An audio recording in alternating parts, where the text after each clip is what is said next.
Murilo Mendes. Murilo Mendes nasceu em 1901 e faleceu em 1975. Foi um poeta brasileiro, fez parte do segundo tempo modernista, recebeu o prêmio Graça Aranha em seu primeiro livro. O livro foi Poemas.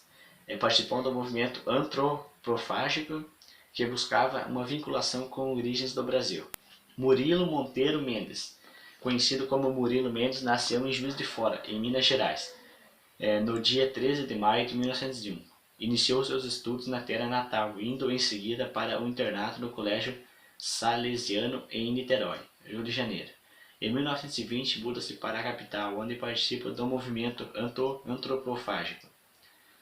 Estreia na literatura escrevendo para duas revistas do modernismo, Terra Roxa e Outras Terras, e Antropofagia. Palavrinha desgraçada. Em 1930 lançou seu primeiro livro, Poemas. A poesia da geração de 30 teve grande preocupação social. A poesia de Murilo Mendes analisa o destino do ser humano como um todo. Em 1932 escreve um poema, História do Brasil, uma obra de fundo nacionalista, que retrata nossa história sobre uma visão ufanista e irônica. Algumas curiosidades de Murilo Mendes.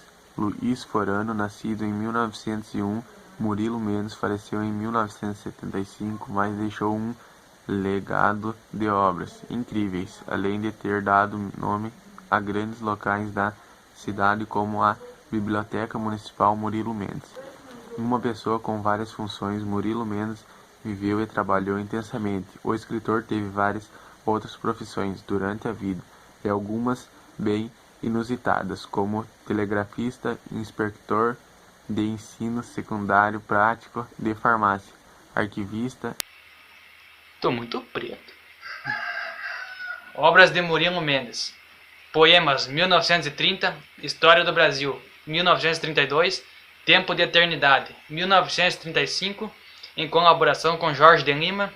A Poesia em Pânico 1938, O Visionário 1941, Os Metamorfoses 1944, O Discípulo de Emaús, prosa 1944, Mundo Enigma 1945, Poesia Libertadora 1947, Janela do Caos 1948, Contemplação de Ouro Preto 1954, Poesias 1959, Tempo Espanhol 1959, Poliedro 1962, Idade do Serrote,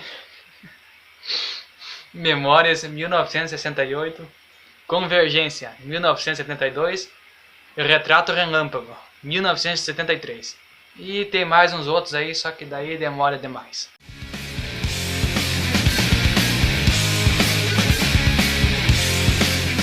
Biografia de Jorge de Lima. Jorge de Lima foi um poeta brasileiro, fez parte do segundo tempo modernista e autor da vasta obra poética, que oscila entre o formalismo, o miticismo, as recordações da infância e a figura do negro.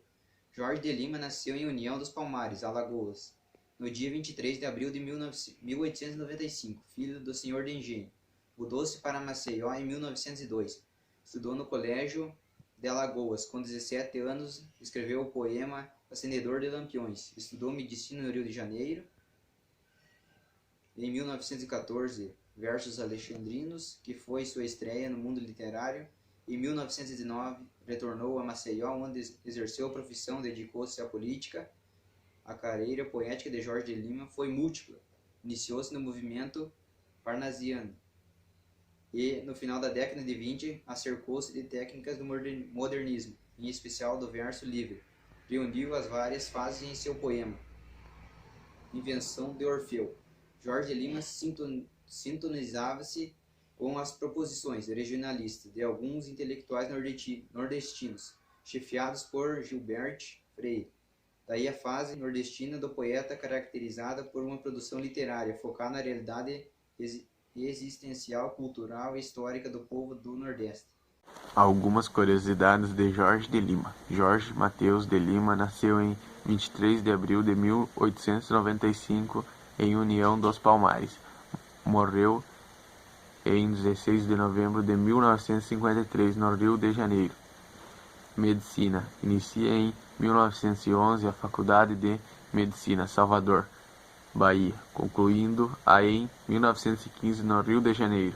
Político. Elegeu-se deputado estadual pelo Partido Republicano de Alagoas, 1926, e vereador VDN, 1946. Obras de Jorge de Lima. Alexandrinos, poesia de 1914. O Mundo do Menino Impossível, poesia de 1925. Poemas, 1927. Novos Poemas, 1927 também. Salomão e as Mulheres, romance de 1927. Poemas Escolhidos, 1932. O Anjo, romance de 1934. Calunga, romance de 1935. Tempo de Eternidade, 1935, em colaboração com Murilo Mendes. Quatro Poemas Negros, 1937. A Túnica Inconsútil, poesia de 1938. A Mulher Obscura, romance de 1939. Poemas Negros, 1947. Livro de Sonetos, 1949. Guerra Dentro do Beco, romance de 1950. A Filha de Mão d'Água, teatro. Ulisses, teatro. Os Retirantes, cinema. Obras Poéticas, 1950. E Invenção de Orfeu, 1952.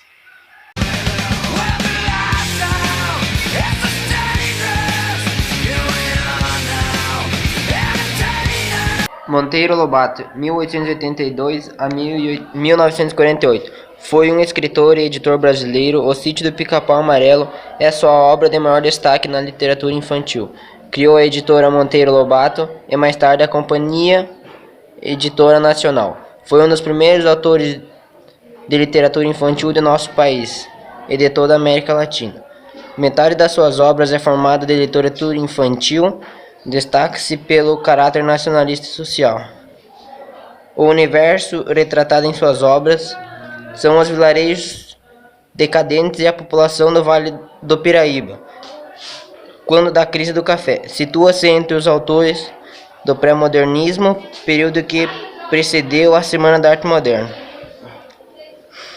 Infância e formação. Monteiro Lobato nasceu em Taubaté, São Paulo, no dia 18 de abril de 1882. Era filho de José Bento Marcondes Lobato e Olímpia Monteiro. Algumas curiosidades de Monteiro Lobato. Monteiro Lobato sempre esteve presente na infância de muitas pessoas. Seus personagens foram eternizados em livros, novelas, peças teatrais, filmes e em muitos outros lugares. O escritor levou a imigração para outros patamares. Era um aluno mediano na escola, chegou a ser reprovado na disciplina de português, mas na universidade onde formou-se em Direito se mostrou um aluno brilhante. Desistiu na carreira de pintor no dia em que confundiu uma caixa de aquarelas com tinta a óleo.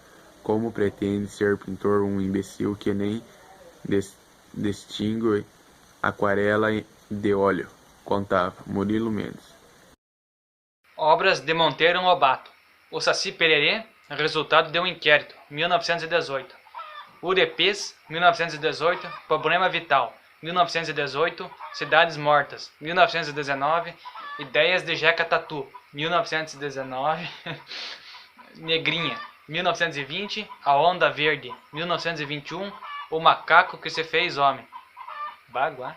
O Mundo da Lua, 1923. Cantos Escolhidos, 1923.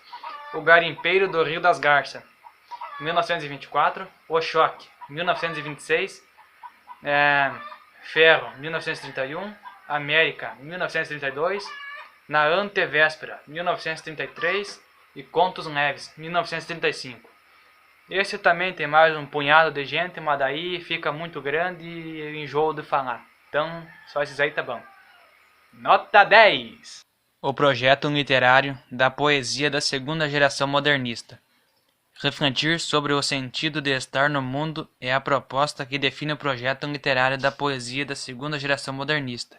Essa reflexão está associada a uma grande preocupação com a renovação da linguagem anunciada na geração anterior, a análise do ser humano e de suas angústias, o desejo de compreender a relação entre o indivíduo e a sociedade da qual faz parte, são os elementos recorrentes na poesia produzida na década de 1930, enquanto a primeira geração modernista experimentou uma grande variedade de temas e de técnicas. A segunda geração é caracterizada por uma produção com forte dimensão social. Segunda geração modernista, a consolidação de uma estética. A instabilidade social e política relacionada a esse momento faz com que surjam, na literatura, propostas de diferentes modos de interpretar a realidade e de responder às grandes questões humanas. No Brasil, passada a agitação inicial, o modernismo atingiu, por volta de 1930, sua fase áurea. O romance ganha um impulso extraordinário, como veremos no próximo capítulo na poesia. A fase do nacionalismo crítico, que promovia a releitura do passado histórico do Brasil, é superada e os autores passam a refletir sobre o mundo contemporâneo. Os agentes do discurso, as condições de produção dos poetas da segunda geração modernista são muito semelhantes à dos modernistas, de 1922, enquanto Oswald e Mário de Andrade se entusiasmavam com a leitura dos manifestos das vanguardas artísticas europeias. Drummond e seus companheiros liam pelos jornais os manifestos dos modernistas brasileiros, o mesmo espírito de troca de experiência que caracterizou o grupo organizador da Semana da Arte Moderna. Contamina jovens escritores de diferentes partes do Brasil e os leva a aderir ao projeto maior de transformação da literatura nacional. A circulação dos textos também segue os passos dos primeiros modernistas, revistas literárias e jornais. Além disso, o mercado de livros se aquece com a criação de editores brasileiros. Monteiro Lobato é o primeiro proprietário de uma editora nacional, o que facilita a publicação das obras. Assim, as revistas, jornais ou livros, a produção poética da segunda geração é divulgada e começa a ganhar a simpatia dos leitores. A linguagem do que ao conteúdo, contrariando a tendência de um público que costumava dar maior atenção ao assunto. Quando as experimentações estéticas dão lugar a uma poesia mais voltada para indagações humanas, o interesse dos leitores pela poesia da segunda geração cresce muito e torna célebres alguns de seus representantes, como Vinícius de Moraes, Cecília Meirelles e Carlos Drummond de Andrade. Tendências diversas. Toma teu cu. Quando analisamos a poesia da segunda geração modernista, observamos que a principal característica no uso da linguagem é a liberdade para explorar todo tipo de recurso formal. A seleção das palavras parece sugerir uma opção pela simplicidade, mas a estrutura sintática dos versos é muitas vezes mais elaborada, sinalizando a direção oposta. Essa maior complexidade sintática pode ser associada à própria temática desenvolvida nos textos. Drummond, Cecília Meirelles, Murilo Mendes e Jorge de Lima usaram a poesia para falar um momento em que a humanidade está diante de questões complicadas. Refletir sobre elas exige uma elaboração sintática de complexidade equivalente. Nossa Senhora!